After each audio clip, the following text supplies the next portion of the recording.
Bienvenue à chacun, bienvenue à ceux qui sont là peut-être pour la première fois, soyez les bienvenus. On veut souhaiter également la bienvenue à ceux qui vont nous suivre par la chaîne YouTube de l'Église. Voilà, on est heureux de pouvoir se retrouver ce matin pour pouvoir louer, adorer notre Dieu. Et je vous invite pour introduire ce culte à la lecture du psaume 111 et nous lirons les 3 premiers versets. Psaume 111, verset 1. Louez l'Éternel, je louerai l'Éternel de tout mon cœur dans la réunion des hommes droits et dans l'assemblée. Les œuvres de l'Éternel sont grandes, recherchées par tous ceux qui les aiment. Son œuvre n'est que splendeur et magnificence, et sa justice subsiste à jamais. Ce psaume nous invite à la louange. Louez l'Éternel, je louerai l'Éternel de tout mon cœur. Je vous invite à prier. Oui, Seigneur notre Dieu, Père, nous sommes là ce matin réunis, Seigneur, pour te louer, et comme le dit ce psaume, te louer de tout notre cœur, Seigneur, parce que tu es le créateur de toutes choses, tu es celui qui nous aime, Seigneur, et nous voulons te remettre ces moments, Seigneur, ce culte qui soit pour ta gloire, pour ton honneur, Seigneur, et nous voulons également te remettre tous les cultes qu'il y aura sur toute la terre, Seigneur, que tout soit pour ta gloire, dans le bon nom de Jésus, notre Sauveur. Amen. Et je vous invite à chanter ce premier cantique majestueux, et pour ceux qui le souhaitent et qui le veulent, vous pouvez vous lever.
Dans le troisième verset que nous avons lu, son œuvre n'est que splendeur et magnificence.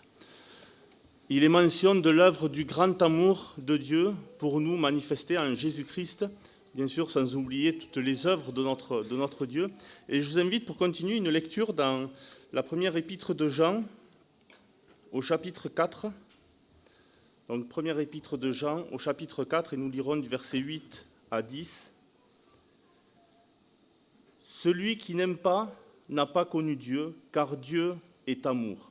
L'amour de Dieu a été manifesté envers nous en ce que Dieu a envoyé son Fils unique dans le monde afin que nous vivions par lui.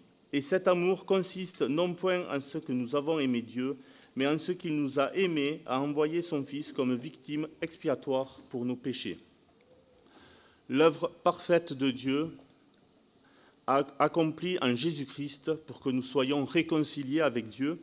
Et on prendra un dernier passage dans la deuxième épître d'Éphésiens, dans Éphésiens au chapitre 3, versets 17 à 19.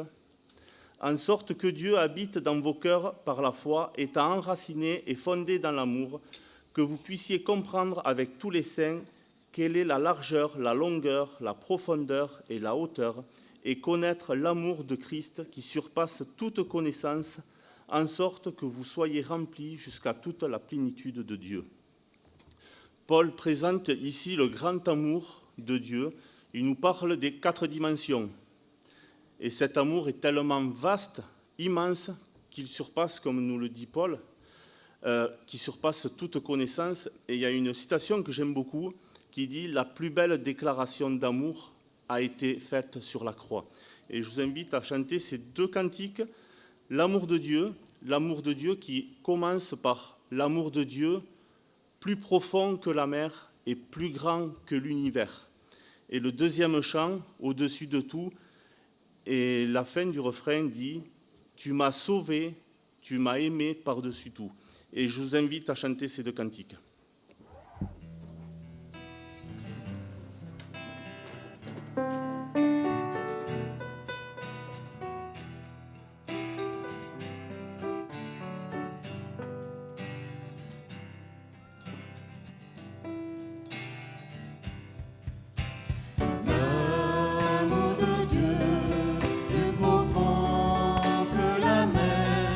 Plus grand que l'univers et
veux-tu pas de lui?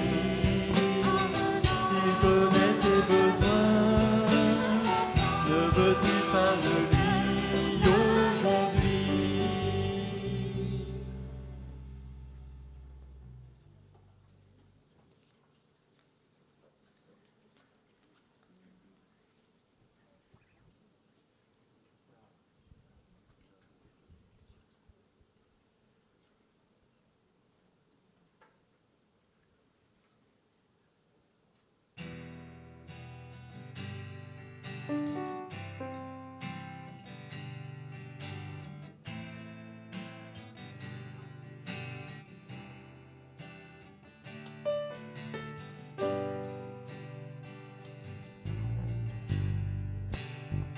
Au-dessus des puissances, au-dessus des rois, au-dessus de la nature et de la création, au-dessus de tous les plans des hommes sages, bien avant le monde tu existais, au-dessus des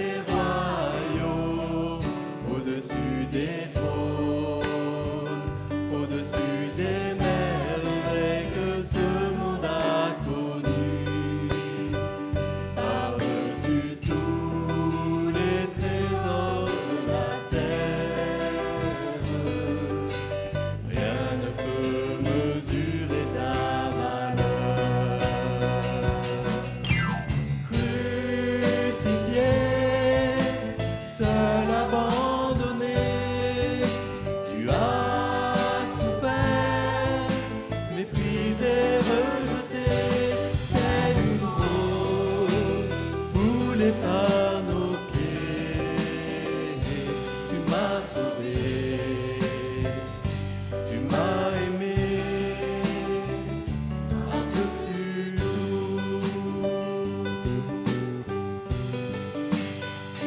Au-dessus des puissances, au-dessus des rois, au-dessus de la nature et de la création, au-dessus de tous les plans des hommes sages, bien avant le monde tu existais, au-dessus des royaumes, au-dessus des trônes, au-dessus des merveilles que ce monde a connues, par-dessus tous les trésors de la terre, rien ne peut mesurer ta valeur.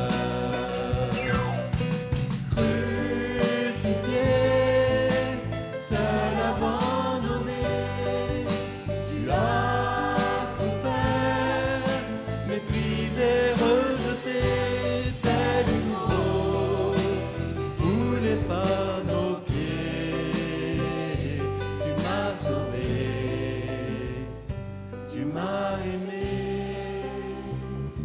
par-dessus tout.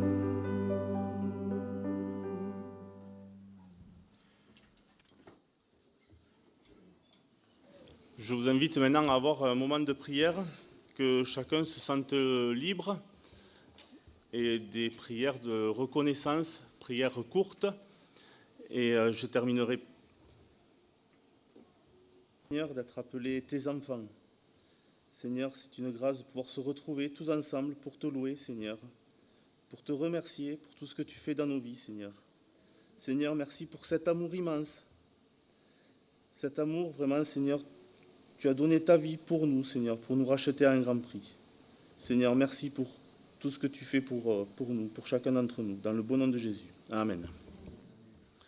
Je vous invite à prendre votre Bible dans Proverbes 3, et nous lirons juste le verset 9. « Honore l'Éternel avec tes biens et avec les prémices de tout ton revenu. » C'est une autre façon que nous avons de pouvoir louer notre Dieu, de lui rendre gloire.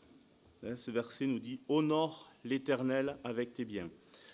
et que l'on se sente libre de donner ou pas. Le Seigneur, ce qu'il veut, c'est que l'on donne notre vie, que l'on soit en Jésus-Christ et que l'on donne avec joie, comme nous le dit Paul. Et je demanderai aux 2 frères que j'ai sollicités de passer et nous chanterons notre Dieu.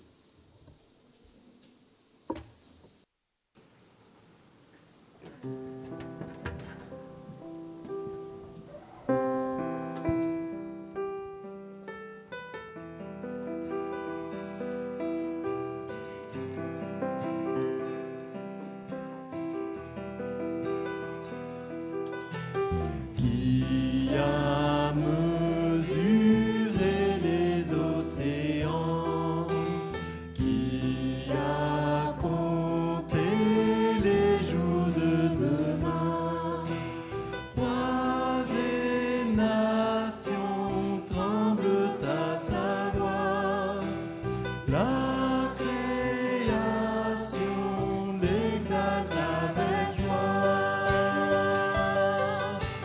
Notre Dieu règne dans les cieux, prosterné adorons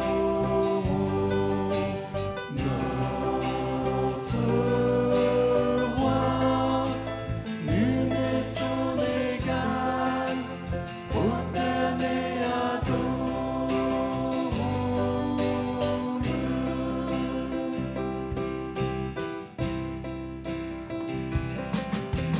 Qui sont de l'esprit de l'Éternel, qui sait l'éclairer de ses conseils, qui peut s'opposer au Tout-Puissant et cerner l'étendue de ses plans.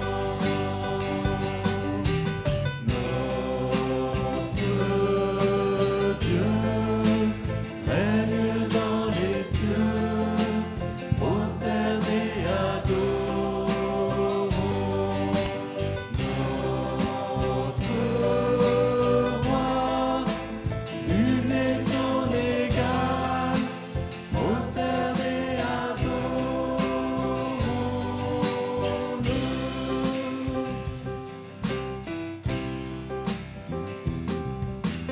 Qui s'est laissé clouer sur la croix, de nos péchés portant tout le poids. Dieu éternel se donne humblement, Jésus élevé pour tous les temps. Notre Dieu règne dans les cieux, prosterné adorons notre roi, nul n'est son égal, prosterné adorons-le.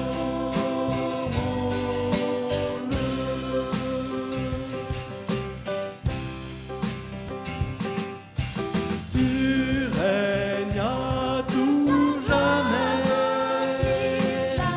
Tu règnes à tout jamais. Tu règnes à tout jamais. Tu règnes à tout jamais.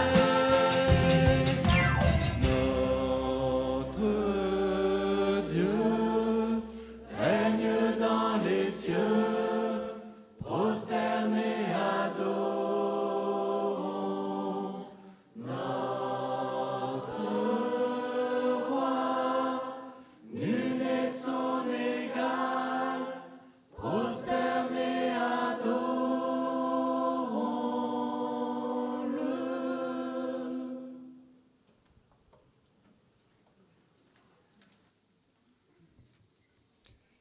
Oui, Seigneur, on veut te remercier pour tout ce que tu fais pour nous, Seigneur, et cette offrande, c'est une petite part de ce que tu nous donnes et qu'on veut te rendre en retour, Seigneur. Mais si nos cœurs ne sont pas à fond pour ça, Seigneur, à fond pour te rendre cette partie-là, Seigneur, eh bien, c'est vain, mais Seigneur, tu nous permets de te rendre cette petite part, Seigneur. Et oui, que nos cœurs aussi soient une offrande pour toi, mon Dieu, et vraiment guide ces fonds, Seigneur, pour qu'ils soient à ta gloire. Guide cet argent pour qu'elle soit à ta gloire, Seigneur. Et pour l'avancement de ton règne, Seigneur. Sois béni. Amen.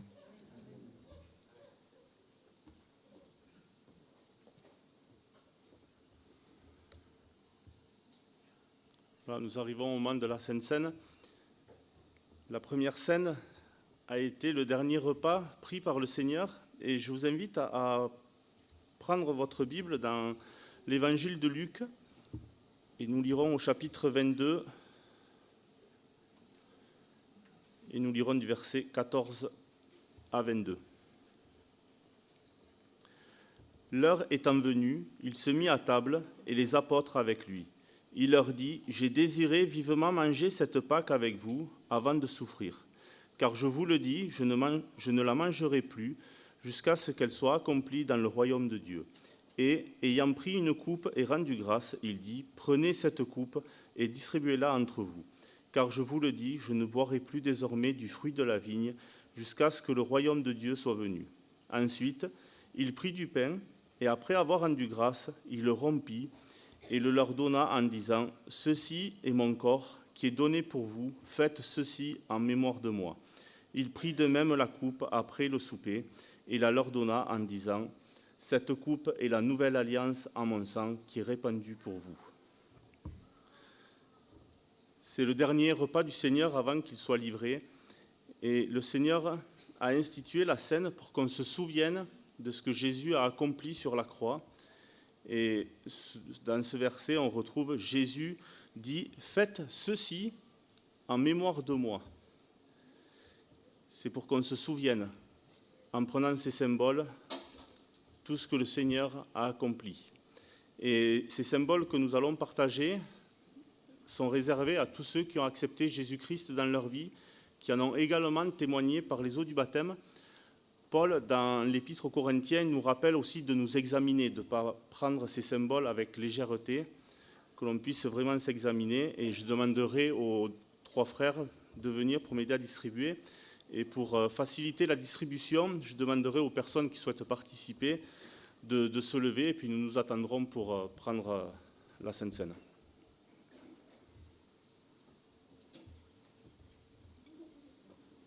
Seigneur Jésus, quand on te voit sur la croix, nos cœurs sont vraiment à la fois tristes et joyeux, parce que on te voit souffrir. Et nous, les hommes, on a beaucoup de mal avec l'injustice. Et ce que tu as fait ce jour-là, c'était complètement injuste. C'était injuste parce que toi, à partir du moment où tu étais sur cette terre, tu as fait le bien.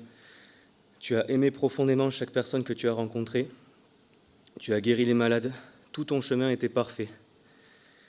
Mais au moment où tu étais sur cette croix, tu n'étais plus parfait. Parce que tu étais rempli de notre haine, tu étais rempli de nos péchés, tu étais rempli de tout ce que notre chair peut faire. Et où on est triste pour toi, c'est quand pour la première fois tu as eu ta relation qui a été coupée avec ton Dieu. Parce que tu étais tellement impur à cause de nous que Dieu il n'a pas pu rester en relation avec toi. Et les hommes, ils ont essayé de faire des films qui retranscrivent ce passage, où effectivement il y a beaucoup de sang, il y a beaucoup de douleur. On ressent la lourdeur de la croix, on ressent les clous qui se plantent, mais la douleur de ton cœur qui était privé de cette relation avec ton Dieu, pour la première fois de ta vie, celle-là, personne ne peut la retranscrire. Mais dans nos cœurs, on la ressent un petit peu, parce qu'on se dit que c'était à cause de nous. Alors Seigneur, on prend ce pain ce matin, qui représente ce corps que tu as pris pour que justement on ait accès à Dieu. Et on veut te remercier de tout notre cœur, Seigneur Jésus. Amen. Prenons le pain.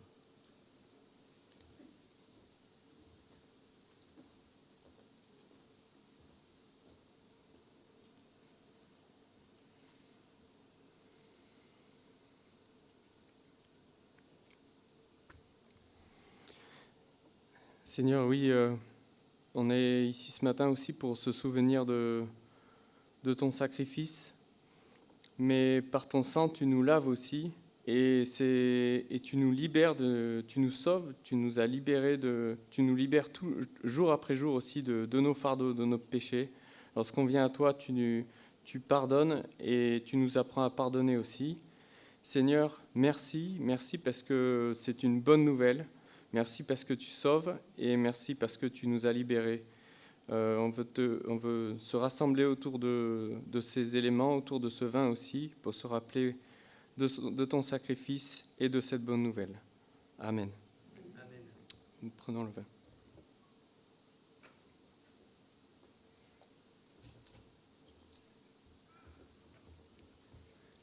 Et je vous invite à chanter ce cantique pendant qu'il ramasse Sola Gracia. Et pour ceux qui souhaitent se lever, peuvent se lever.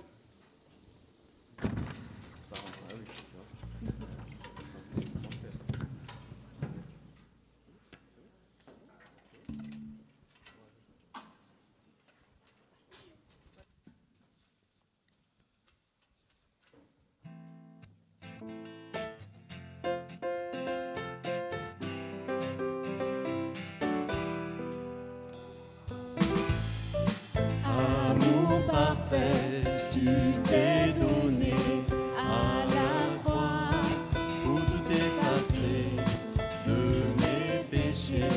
Tu t'es chargé sur le bois. C'est par ta grâce seule que je suis pardonné.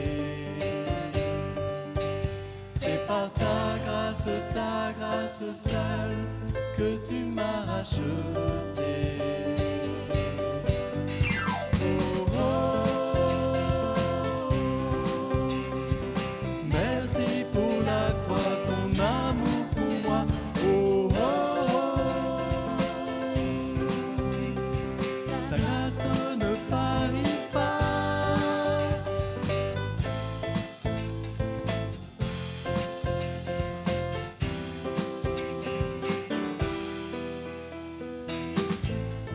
Rien ne pourrait me justifier, ton pardon est immérité. Tous mes efforts ne suffiraient à me sauver. C'est par ta grâce seule que je suis pardonné. C'est par ta grâce seule que tu m'as racheté. Oh, oh, merci pour la croix, ton amour pour moi. Oh, ta grâce ne faillit pas. Oh, merci pour la croix, ton amour pour moi. Oh, ta grâce ne faillit pas. Ta grâce justifie, ta grâce m'affranchit, ta grâce purifie, ta grâce m'offre la vie, ta grâce m'a sauvé, ta grâce a pardonné, ta grâce m'a comblé, ta grâce m'a libéré, ta grâce justifie, ta grâce m'affranchit, ta grâce purifie, ta grâce m'offre la vie, ta grâce m'a sauvé, ta grâce a pardonné, ta grâce m'a comblé, ta grâce m'a libéré.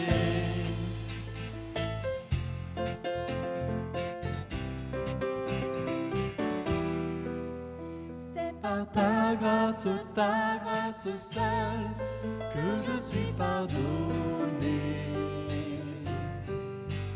C'est par ta grâce seule que tu m'as racheté.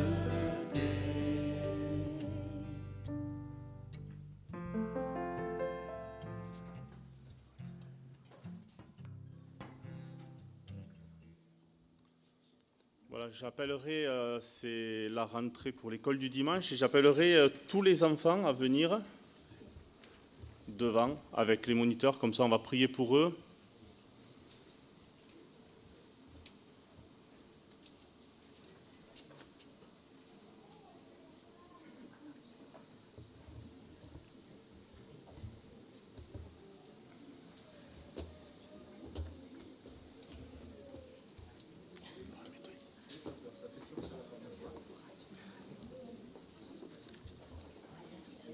Et je demanderai à Benjamin pour prier pour eux.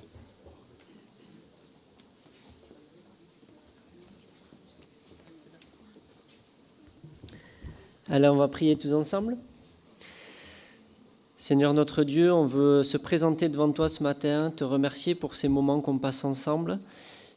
Tu vois que c'est la rentrée et nous voulons vraiment prendre un temps spécial pour prier, te confier tous ces enfants qui vont participer aux différentes classes pour pouvoir adapter le message de la bonne nouvelle qui est donné pour que ces enfants puissent l'entendre, le comprendre.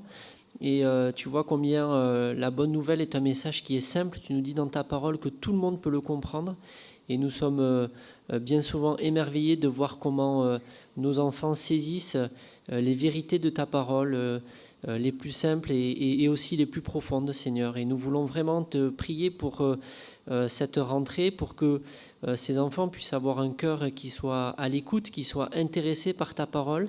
On veut te remettre aussi tous les moniteurs qui enseignent ces enfants et pour que vraiment tu leur donnes la force, que tu les équipes pour que vraiment ils sachent adapter la façon de présenter le message qui va être donné, Seigneur. Et vraiment, nous te remercions parce que nous voyons nos enfants grandir physiquement et nous te prions pour qu'ils continuent à grandir spirituellement et qu'ils se rapprochent de toi de plus en plus. Et nous savons, Seigneur, que l'objectif de cette école du dimanche, c'est que vraiment nos enfants puissent se donner totalement à toi, t'offrir leur cœur. Et vraiment, Seigneur, que cet objectif-là soit notre priorité. Et nous savons qu'ils ont besoin de te découvrir pleinement. Et on sait qu'on ne reçoit pas le salut par héritage, mais que c'est un choix que l'on doit faire. On te prie vraiment pour que ces enfants puissent faire ce choix-là dans leur cœur. Merci de conduire tous ces instants qui seront passés dans les classes du dimanche. Et nous voulons te prier aussi pour l'enseignement que nous aussi, les plus grands, nous allons recevoir juste après. Sois loué au nom de Jésus-Christ. Amen.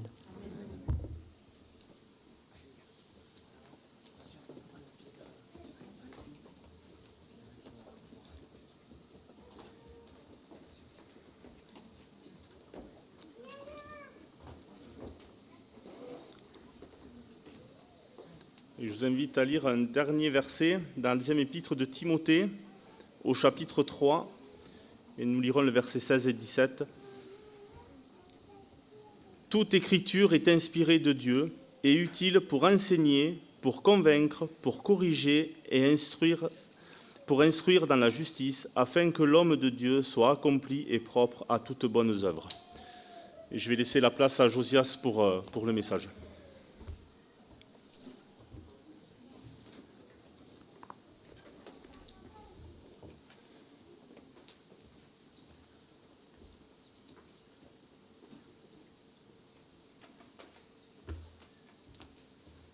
Alors bonjour à vous tous. Et ouais, c'est la rentrée.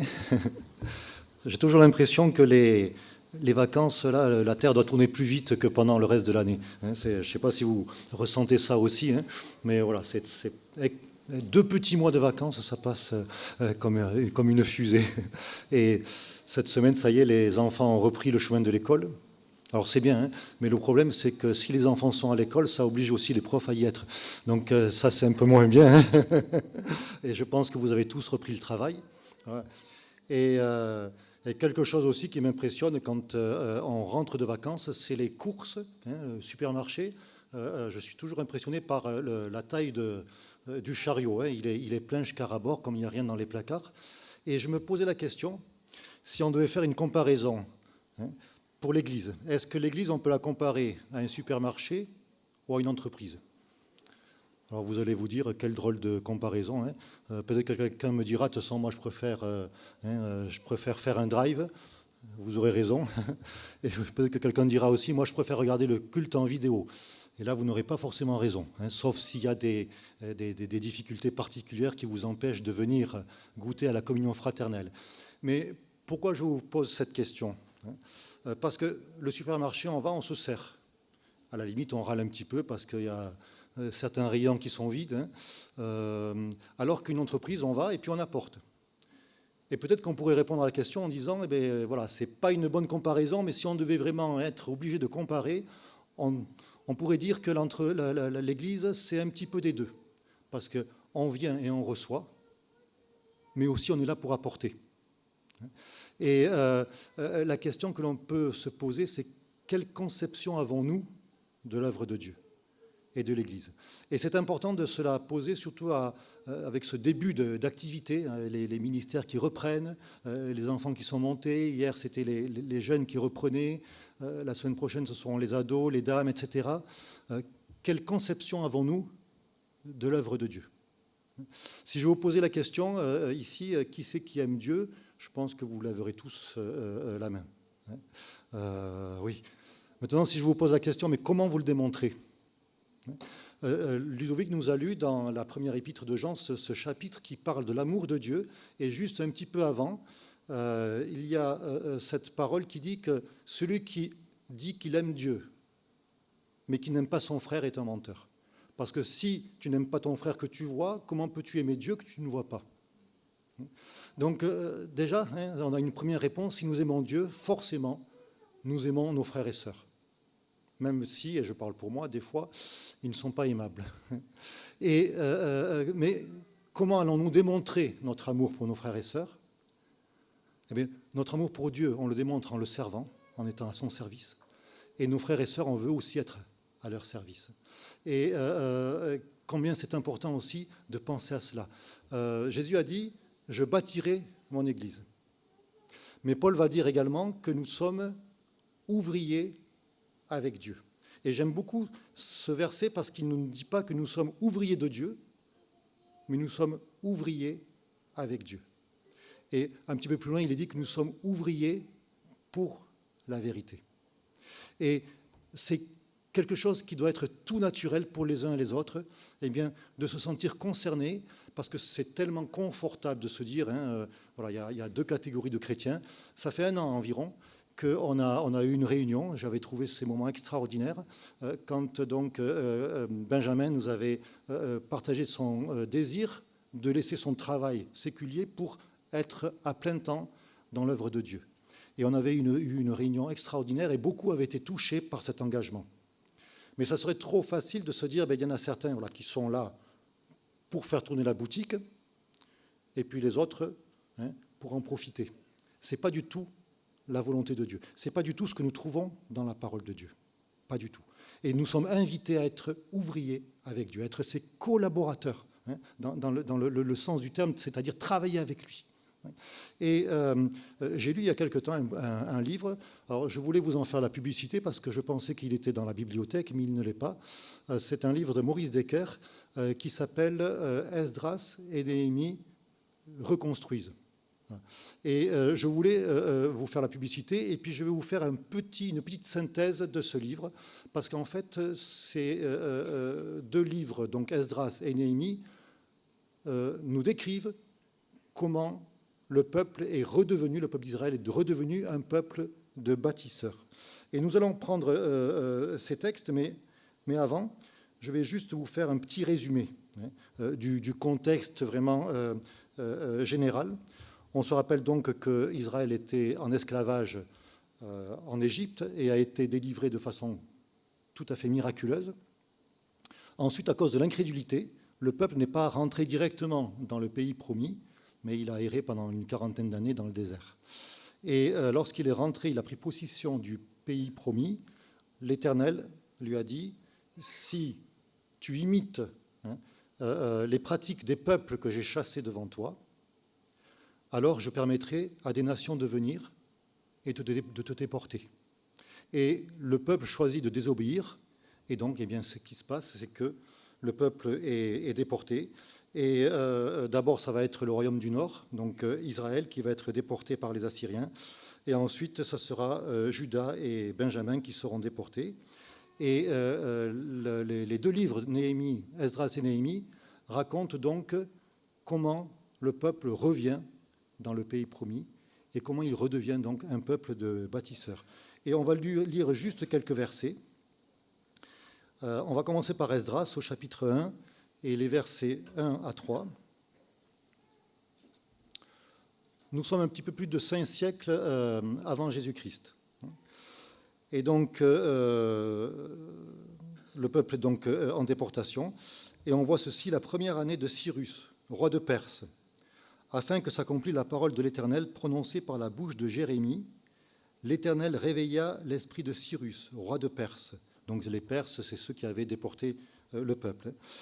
Le roi de Perse qui fit faire de vive voix et par écrit cette publication dans tout son royaume. Ainsi parle Cyrus, roi des Perses.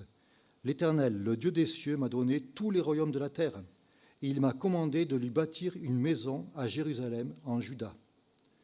Qui d'entre vous est de son peuple? Que son Dieu soit avec lui, et qu'il monte à Jérusalem, en Juda, et bâtisse la maison de l'Éternel, le Dieu d'Israël. C'est le Dieu qui est à Jérusalem.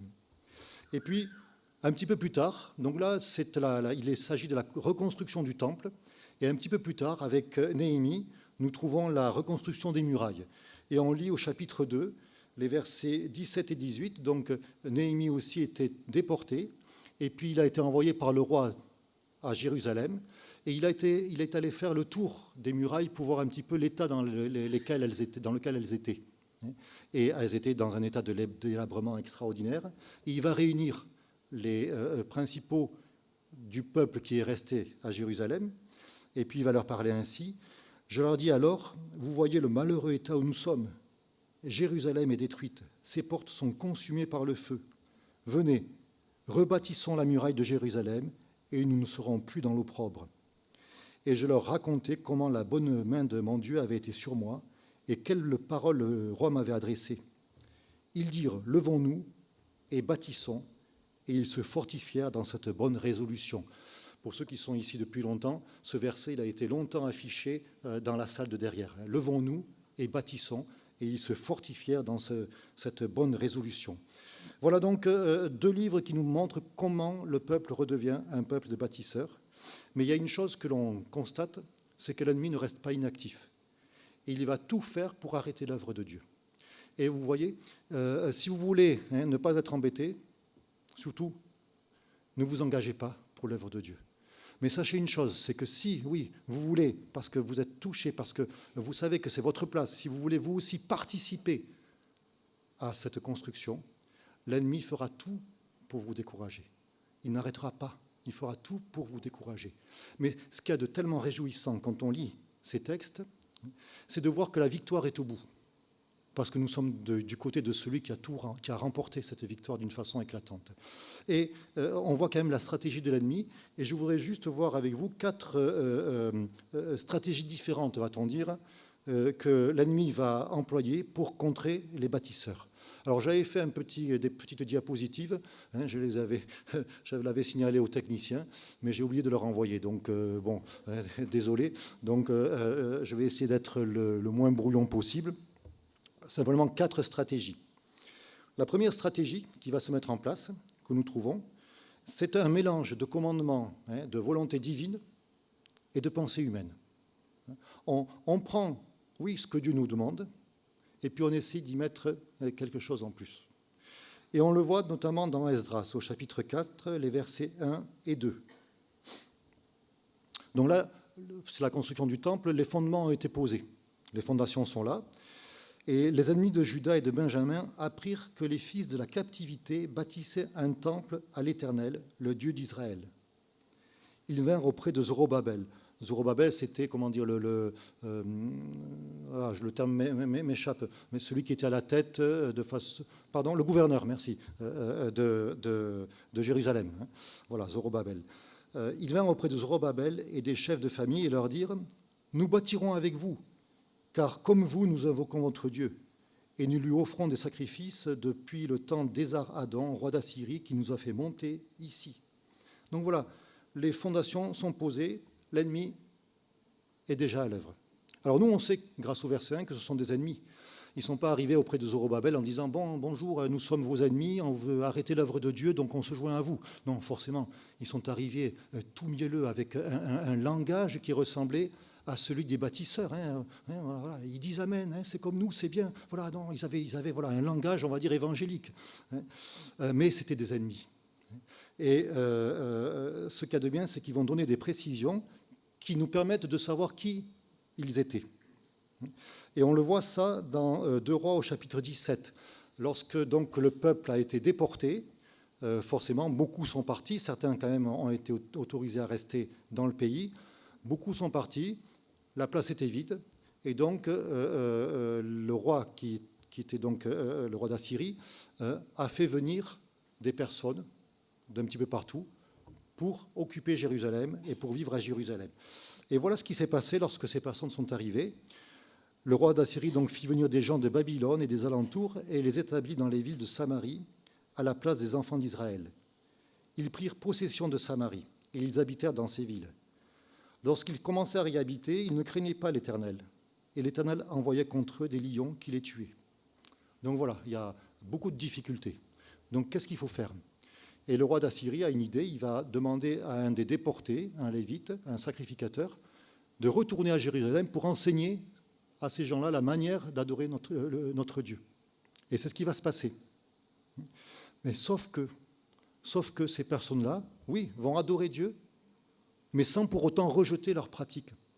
Donc il y a en fait un mélange entre les deux. Et le verset 33 va dire « Ainsi, ils craignaient l'Éternel, et ils servaient en même temps leur Dieu, d'après la coutume des nations d'où on les avait transportés. » Et vous voyez, je me dis, bon, le temple, c'était une construction, une reconstruction gigantesque, un travail énorme. Et Zorobabel et les chefs auraient été tentés d'applaudir quand ces personnes-là sont arrivées pour proposer leur aide. Et ça n'a pas été le cas. Et vous voyez, c'est quand même quelque chose qui est important parce qu'on le retrouve du début de la parole de Dieu jusqu'à la fin, où notre Dieu nous demande d'être vigilants et on ne peut pas prendre les commandements de notre Dieu, prendre la parole de Dieu et y ajouter quelque chose comme si cela n'avait aucune valeur. Si on ajoute quelque chose à la parole de Dieu, on la dénature automatiquement, on lui enlève son caractère de perfection. Et ça, c'est dénoncé du début jusqu'à la fin de la parole de Dieu.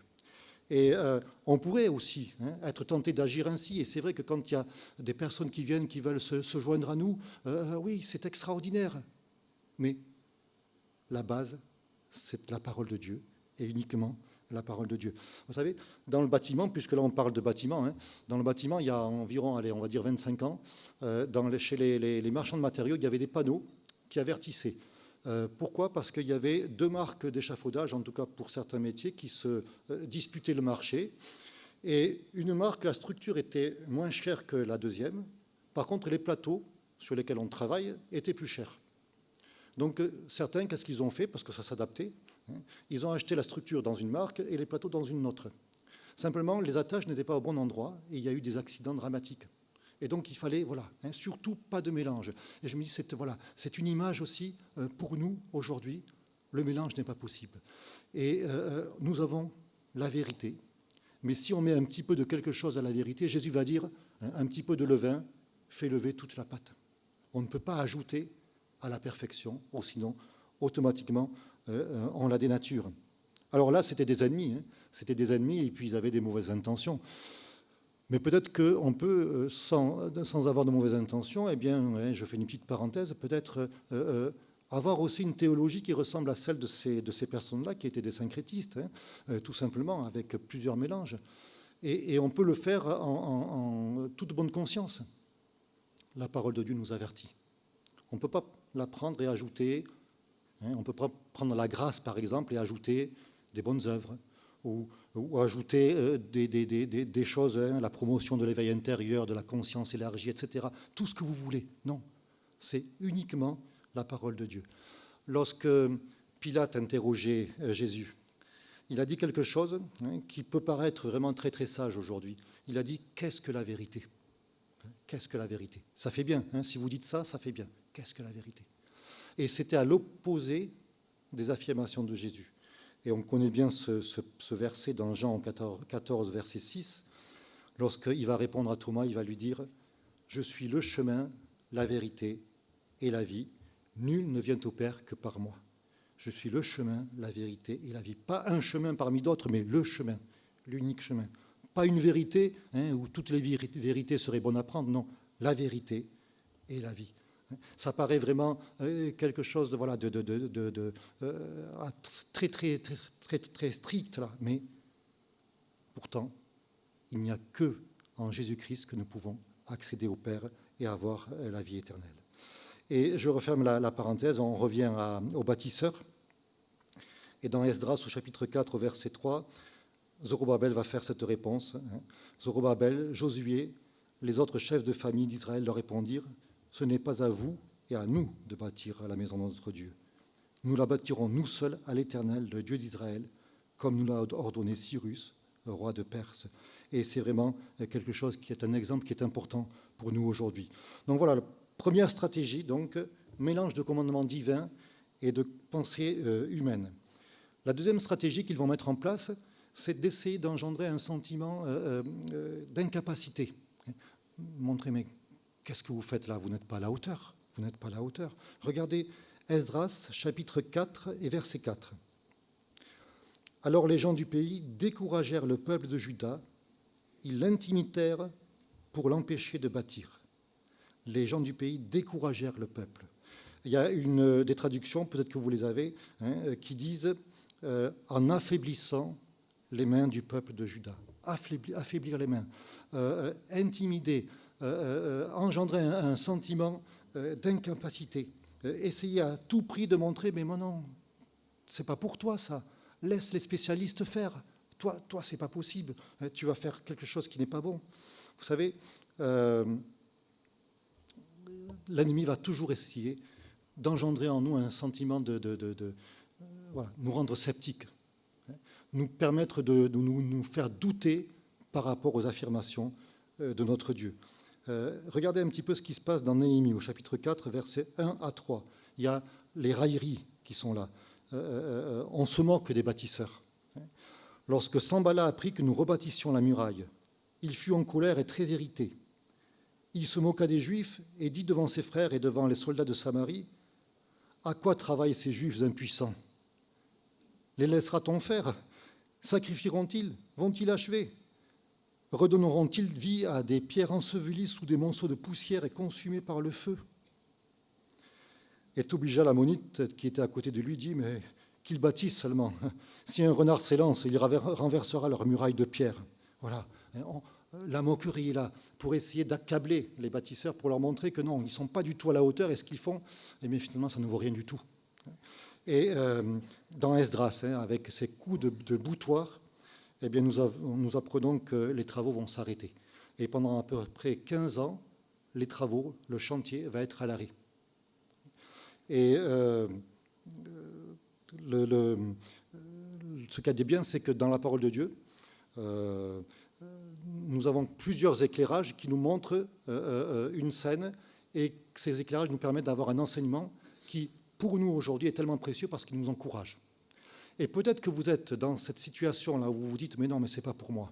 C'est pas pour moi, je ne suis pas capable. Voilà, c'est pas pour moi. » Alors regardez ce que va dire Dieu à son serviteur Zorobabel dans Zacharie, au chapitre 4, versets 7 à 10.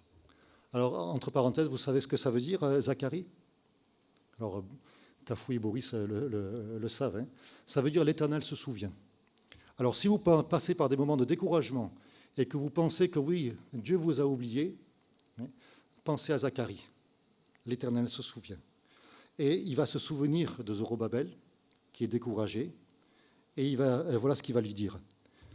Voici le message que l'Éternel adresse à Zorobabel. Cette œuvre, donc la reconstruction du temple, vous ne l'accomplirez ni par votre bravoure, ni par la force, mais c'est par mon esprit, le Seigneur des armées célestes le déclare. Et qu'es-tu, toi, grande montagne? Parce que pour Zorobabel, c'était une montagne, voilà, c'est insurmontable. Voilà. Qu'es-tu, toi, grande montagne, devant Zorobabel? Tu seras transformé en plaine. Il extraira de toi la pierre principale au milieu des acclamations. Dieu la bénisse, Dieu la bénisse. L'Éternel m'adressa encore la parole en ces termes. Zorobabel a posé de ses mains les fondations de ce temple, et il en achèvera lui-même la reconstruction. Alors vous saurez que l'Éternel des armées célestes m'a envoyé vers vous. Qui donc méprisait le temps des petits commencements? Il aurait plutôt dû se réjouir en voyant la pierre choisie dans la main de Zorobabel. Le mépris des petits commencements. Et est-ce que des fois, nous ne pouvons pas vivre cela aussi? Quand nous voulons nous reconsacrer auprès de notre Dieu, quand d'une manière personnelle, familiale, même au niveau du travail, au niveau de notre engagement dans l'Église, eh bien, nous voulons nous reconsacrer à lui, il y a ce mépris des faibles commencements. Mais l'Éternel honore les petits commencements. L'Éternel honore les petits commencements. Et combien nous pouvons appliquer cela très, très souvent à notre vie aussi. Regardez un petit peu, toujours dans cette idée-là, qui est-ce qui bâtissait les murailles? Alors les murailles, il y avait des pierres qui étaient énormes, qui pesaient plusieurs centaines de tonnes. Si vous aviez dû faire un choix pour les bâtisseurs, vous auriez pris peut-être des maçons, peut-être des charpentiers, en tout cas des gens bien baraqués. Je vois certains qui se sentent concernés. Mais regardez qui c'est qui travaillait. Alors, premièrement, alors là, ne m'en veuillez pas, c'est le texte qui dit cela, Néhémie chapitre 3, verset 12. À côté d'eux travailla avec ses filles, Shalom, fils d'Aloshech, chef de la famille, de la moitié du district de Jérusalem. Alors, si vous cherchez des prénoms pour un enfant à naître, Aloshech, peut-être que c'est pas mal. Mais ce que je veux montrer, c'est que, voilà, il y avait les filles de cet homme-là qui travaillaient. Alors, aujourd'hui, dans le bâtiment, il y a des filles, mais je ne pense pas qu'à l'époque, c'était vraiment la règle. Et peut-être qu'elles ont eu aussi des moqueries. Qu'est-ce que vous faites là, vous, des filles? Mais regardez aussi, au chapitre 3, toujours le verset 8. À côté d'eux travaillait Uziel, fils de Haraya, d'entre les orfèvres, et à côté de lui, Anania, donc travailla avec les parfumeurs. Pas évident à lire ça, à haute voix, tous ces noms. Donc ce que je veux faire ressortir, c'est qu'il y a des orfèvres et des parfumeurs. Alors les orfèvres, ils sont habitués à quoi? À des grosses pierres? Non, à des toutes petites pierres, là, du travail tellement fin. Qu'est-ce que tu viens faire là, mon petit? Mais c'est pas ta place, là. Voilà. Essayer d'engendrer un sentiment, voilà, d'incapacité. Mais ce que Zorobabel a entendu de la part du prophète Zacharie, c'est que ce n'est pas lui qui bâtit. C'est Dieu qui bâtit, et lui, il a commencé, et il finira. Et combien il est important pour nous aussi, eh bien, de savoir que Dieu, oui, Dieu est là, et Dieu est avec nous. Et Néhémie aussi, chapitre 2, verset 20. Donc, j'ai sauté un petit peu, désolé. Poursuivre, ce n'est pas évident. Néhémie, chapitre 2, verset 20. Néhémie va dire ceci. C'est vrai qu'il y a des difficultés, mais le Dieu des cieux nous donnera le succès. Le Dieu des cieux nous donnera le succès. Vous essayez de nous mettre le nez dans nos problèmes.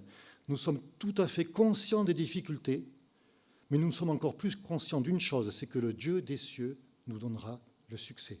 Et frères et sœurs, pour nous, il en est ainsi aussi. Oui, des fois il y a des difficultés, mais sachez que dans tous les domaines de votre vie, le Dieu des cieux vous donnera le succès. Donc, mélange de commandements divins et pensées humaines, engendrer un sentiment d'incapacité, et puis une troisième stratégie, les dissensions. Et alors que le peuple a remporté quelque chose d'extraordinaire, alors qu'il est soudé, il travaille avec dans une main le marteau, dans l'autre une épée, voilà, il y a vraiment une unité. Patatras, qu'est-ce qui se passe? Chapitre 5, verset 1. Il s'éleva de la part des gens du peuple et de leurs femmes de grandes plaintes contre leurs frères les Juifs. Et quand on lit le contexte, ils avaient vraiment des raisons de se plaindre. Ils avaient vraiment des raisons de se plaindre. Et la semaine dernière, lorsque c'est Georges qui nous a donné ce message, il a cité le contexte de ce verset de Jacques 4, 7. « Soumettez-vous donc à Dieu, résistez au diable, il fuira loin de vous. » Et le contexte, je vous redonne donc le verset 1. « D'où viennent les luttes? D'où viennent les querelles parmi vous? N'est-ce pas de vos passions qui combattent dans vos membres ?»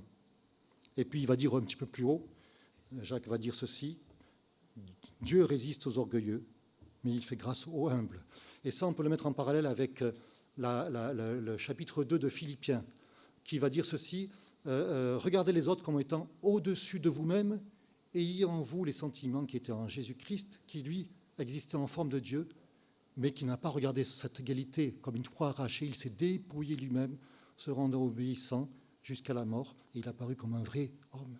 Voilà un petit peu aussi, et je me rappelle ce chrétien, il y a très très longtemps, j'étais jeune, qui me disait, si tu connais une église parfaite, tu me donnes son adresse, comme ça j'y vais, et puis automatiquement elle n'est plus parfaite. Parce qu'effectivement, bien, notre Église n'est pas parfaite, et il n'existe pas d'Église parfaite parce que bien, nous sommes des saints, mais en devenir, dans le sens que, oui, nous sommes purifiés totalement par le sang de Christ, nous sommes en Christ, dans cette position, personne ne peut nous l'enlever, mais nous sommes aussi sur ce chemin de sanctification. Et effectivement, nous pouvons commettre des erreurs. Et bien, ce qui s'est passé dans Néhémie, ça a été une cause pour essayer d'arrêter l'œuvre de Dieu. Et l'ennemi, et c'est toujours cela. Parce qu'en plus, la communion fraternelle, elle est précieuse. Nous la vivons, c'est vraiment une grâce et un cadeau de Dieu, mais c'est aussi un magnifique témoignage pour ceux qui nous entourent. Parce qu'il est dit qu'à l'amour que vous avez entre vous, tous connaîtront que vous êtes mes disciples. Donc voilà encore, et là aussi, peut-être même plus qu'ailleurs, dans ce domaine également, le Dieu des cieux nous donnera le succès. Et puis dernière stratégie, c'est utiliser le confort matériel. On a vu dans Esdras que les bâtisseurs ont été découragés sous les coups de boutoir et le chantier s'est arrêté pendant environ 15 ans. Et il nous est dit qu'il en fut ainsi pendant donc, toute la vie de Cyrus, roi de Perse, jusqu'au règne de Darius. Donc un nouveau roi arrive. Et le chantier est à l'arrêt pourtant. Ce qu'il y a de bien aussi, c'est que nous avons, avec les prophètes, des idées de ce qui se passait vraiment dans le cœur du peuple à ce moment-là. Et je voudrais lire avec vous dans Agée, au chapitre 1, versets 2 à 4. Donc là, c'est vraiment dans cette période-là. Et on a un petit peu une photographie, on a un petit peu, donc, un sondage de la mentalité du peuple. Et on voit la seconde année du roi Darius. Le premier jour du 6e mois, la parole de l'Éternel fut adressée à Agée, par Agée le prophète à Zérobabel, gouverneur de Juda, et à Josué, fils de Jozadak, le souverain sacrificateur, en ces mots. Ainsi parle l'Éternel des armées. Ce peuple dit, le temps n'est pas venu, le temps de rebâtir la maison de l'Éternel. C'est pourquoi la parole de l'Éternel leur fut adressée par Agée le prophète en ces mots. Est-ce le temps pour vous d'habiter vos demeures lambrissées quand cette maison est détruite? Ce n'est pas le bon moment pour rebâtir. Ce n'est pas maintenant qu'il faut faire. Et on peut aussi des fois avoir des raisonnements. Là, je ne peux pas. Là, pour moi, ce n'est pas bon. L'an prochain, on verra. Peut-être que j'aurai plus de temps. Mais là, ce n'est pas possible. Et on peut aussi, comme le peuple à ce moment-là, mais trouver toutes sortes de raisons. Sauf qu'avec l'avènement du roi Darius, la conjoncture était de nouveau redevenue favorable. Simplement, le centre de gravité était passé de la reconstruction du temple au confort, à la vie personnelle de chacun. Vous savez, il n'y a absolument rien de mal dans les lambris. D'ailleurs, il faut qu'on en pose, je crois, à l'extérieur. Là, il n'y a rien de mal, et le Seigneur n'est pas contre un certain confort, pas du tout. Il ne nous demande pas de vivre vraiment dans la misère. C'est pas ce que Dieu veut. C'est pas biblique de penser cela. Par contre, qu'est-ce qui est notre priorité? Qu'est-ce qui est notre priorité? Est-ce que c'est l'œuvre de Christ ou est-ce que c'est notre quotidien, c'est notre train-train, c'est notre confort personnel? Ça, c'est une question que nous devons nous poser. Qu'est-ce qui est ma priorité? Et là, les bâtisseurs, eh bien, voilà, la priorité avait changé. La priorité avait changé. Vous connaissez cette fable, le chien qui a une proie dans la gueule, et puis il voit l'ombre avec la proie qui paraît l'ombre de la proie qui paraît démesurée. Et qu'est-ce qu'il fait? Il lâche la proie pour essayer de saisir l'ombre. Et en fait, il perd tout. Et est-ce que des fois, bien, on n'agit pas un petit peu comme cela aussi? Risquer de tout perdre. Et qu'est-ce qui va se passer? Chapitre 1, toujours d'Agée, versets 12 et 13. Donc, Zorobabel, Josué, tout le reste du peuple vont entendre la voix de leur Dieu. Ils vont entendre la voix de leur Dieu et les paroles du prophète. Ils vont écouter ce que Dieu leur dit. Et la reconstruction va reprendre. Et donc, je voudrais juste conclure. Nous voyons là donc plusieurs stratégies que nous pouvons adapter et comprendre que l'ennemi aussi va chercher toujours à arrêter lorsque nous voulons nous engager avec lui. Voilà. Mais regardez cette grande victoire qui a été vraiment extraordinaire du temps de Néhémie. Au chapitre 6, versets 15 et 16, La muraille fut achevée le 25e jour du mois d'Élul, en 52 jours. 52 jours, c'est extraordinaire. 52 jours pour reconstruire la muraille, poser les portes, etc. Extraordinaire. On voit que c'est la main de l'Éternel. Et les ennemis sont obligés de le reconnaître. Lorsque tous nos ennemis l'apprirent, toutes les nations qui étaient autour de nous furent dans la crainte, elles éprouvèrent une grande humiliation et reconnurent que l'œuvre s'était accomplie par la volonté de notre Dieu. Il en est de même pour nous, frères et sœurs. C'est aussi notre Dieu qui agit. Mais ce qu'il veut, c'est que vraiment nous puissions nous engager pour lui. Mais regardez un petit peu, je vous fais juste un petit résumé de ce qui s'est passé. Il y a eu des moqueries, des sarcasmes. On essaie de créer un sentiment d'incapacité. Quel est le réflexe de Néhémie? Tout de suite, écoute, ô notre Dieu. C'est la prière. Il y a les complots, il y a des bruits qui courent, on va être attaqué. Quel est le réflexe? Ne le craignez pas. Souvenez-vous du Seigneur grand et redoutable. Donc, changez l'orientation de vos pensées pour vraiment tourner vos regards vers votre Seigneur. Ne les craignez pas, souvenez-vous de votre Dieu grand et redoutable. Lorsqu'il y a des dissensions qui émergent, qu'est-ce que Néhémie va donner comme encouragement? Marcher dans la crainte de Dieu. La crainte, ce n'est pas avoir peur, c'est simplement vivre en étant attentif à ne pas déplaire à notre Dieu. Voilà, on ne veut pas lui déplaire. Et puis, dans Agé, lorsque le peuple s'est installé dans son train-train, dans sa routine, ils entendirent, parce que le Seigneur va dire à plusieurs reprises, vous avez des oreilles, mais vous n'entendez pas, que nous puissions vraiment entendre la voix de notre Dieu. Et je vais terminer avec ça.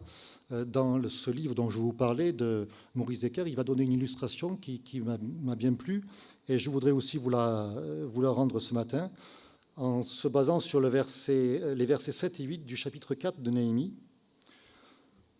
On voit « Sambala, Tobija, les Arabes, les Ammonites et les Asdoniens furent très irrités en apprenant que la réparation des murs avançait et que les brèches commençaient à se fermer. Ils se liguèrent tous ensemble pour venir attaquer Jérusalem et lui causer du dommage. » Et ce frère faisait remarquer, quand on prend une carte, qu'en fait, on voyait par rapport à Jérusalem que les 4 points cardinaux étaient occupés par les uns et par les autres. Donc Jérusalem était prise comme en tenaille. Et il donnait une illustration qui s'est passée durant la guerre de Corée. Il y avait une patrouille qui était partie et qui ne donnait plus signe de vie. Et ça faisait quand même très très longtemps qu'elle était partie. Et on essayait de la joindre par radio, pas moyen de la joindre, c'était impossible. Et au bout de longues heures angoissantes, enfin dans le crépitement, on a entendu la voix d'un soldat qui disait « Oui, voilà, c'est nous sommes assez loin de votre position, mais quelle est votre position ?» Alors, il ne pouvait pas donner la position exacte, parce que sinon, ça aurait été renseigné l'ennemi.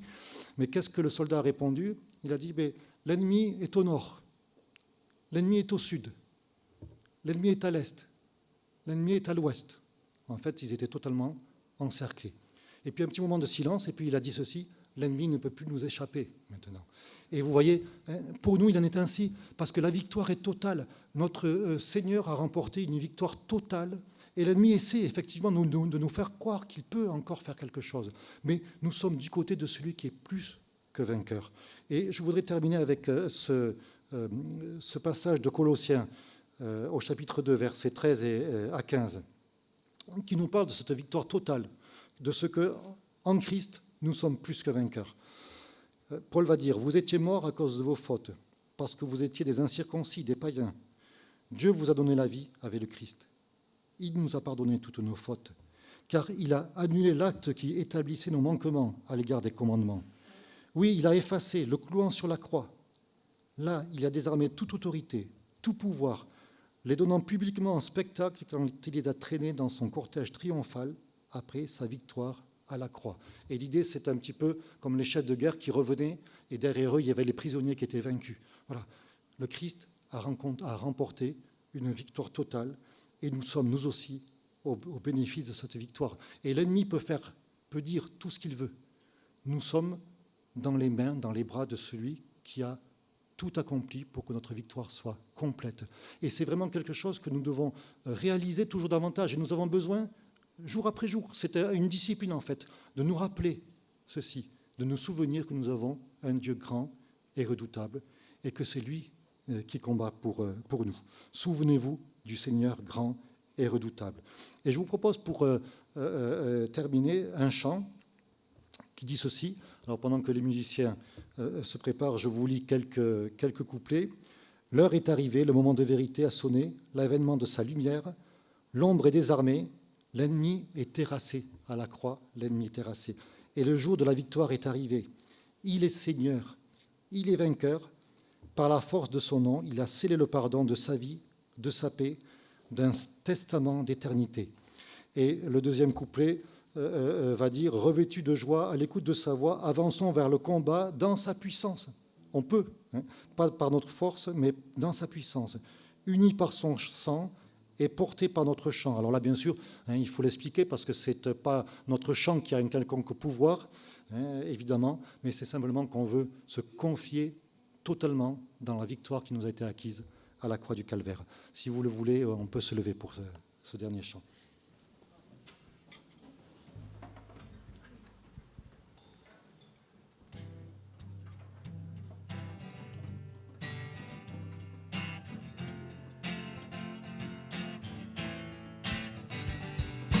L'heure est arrivée, le moment de vérité a sonné l'avènement de sa lumière.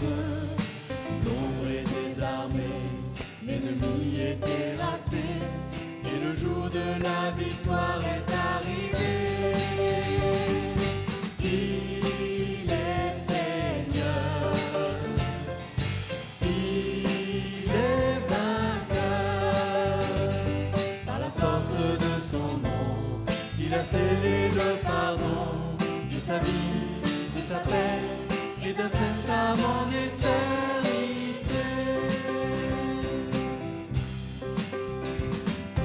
Revêtus de joie, à l'écoute de sa voix, avançons vers le combat dans sa puissance. Unis par son sang et portés par notre chant, nous amènerons les foules à sa louange. Il est Seigneur, il est vainqueur. Par la force du Très-Haut, il est sorti du tombeau, et lui, à jamais, couronné de gloire et d'autorité. L'aube est déjà là, de ce jour où l'on verra le salut de Jésus-Christ briller sur terre. Rien n'est plus certain que l'étoile du matin dans le ciel illuminé de nos prières. Il est Seigneur, il est vainqueur. Que le Dieu de l'univers soit manifesté sur terre, que son nom soit loué et que règne enfin sa majesté. Et que règne enfin sa majesté. Et que règne enfin sa majesté.